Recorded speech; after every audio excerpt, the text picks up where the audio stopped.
for inviting us into your home today. Tell me, when did this begin? We came back to Guernsey about 5 years ago now. My family had been living in Cherbourg for 60-something years, and we always loved this area, the ability to get to the sea, the views, obviously.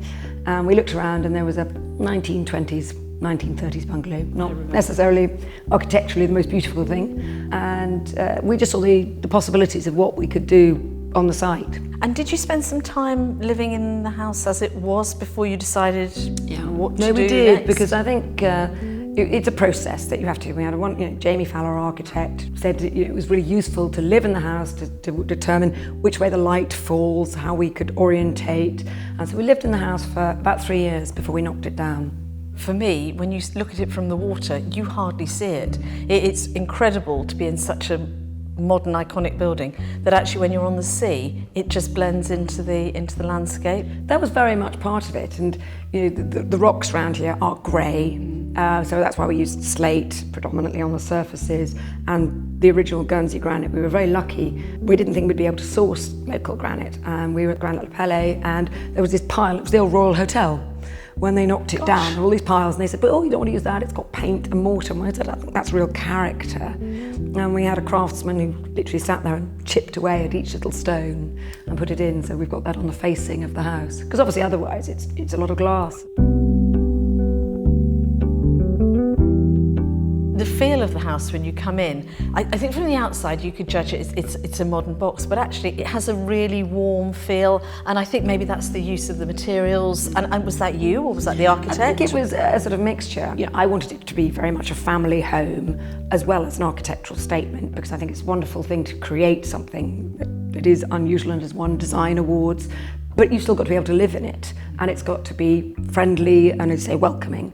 So, bringing up furniture that we've had in the family for years, and old sofas, and as I say, the flooring, which is the ground polished concrete, which looks like a pebble beach, doesn't show the dirt. It's got to be practical.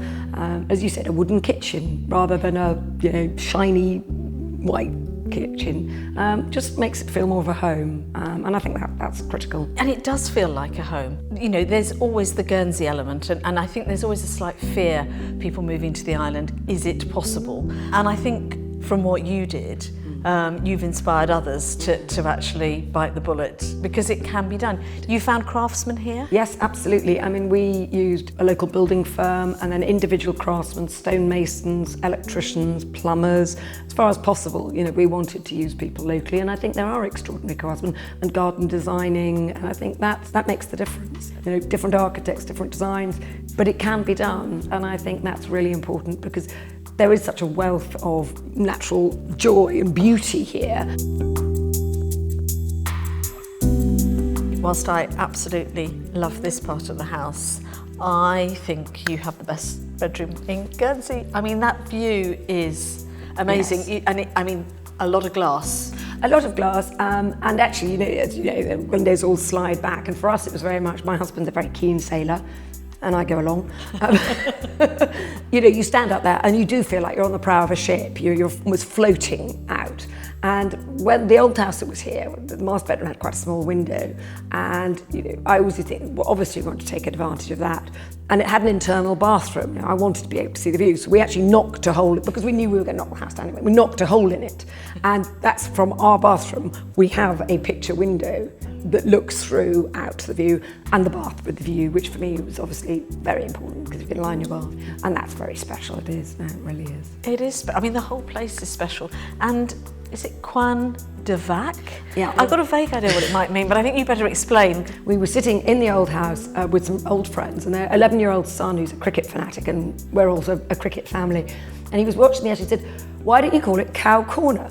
Which is a fielding position in cricket. As you know, my father was a cricketer, and the field up on the corner here has cows in it, and we said, "Okay, we'll call it Cow Corner."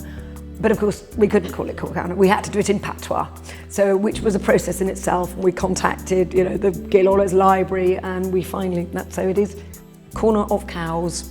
Oh, how lovely. Cow Corner.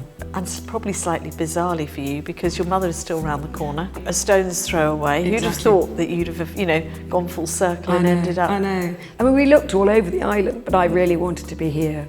And I think, I love this corner because obviously you've got the morning beaches and you've got the evening beaches, and you're on the cliff path, and yet, you know, town is only just there. So no, it's a very special place to live, and we are, as you say, very lucky indeed.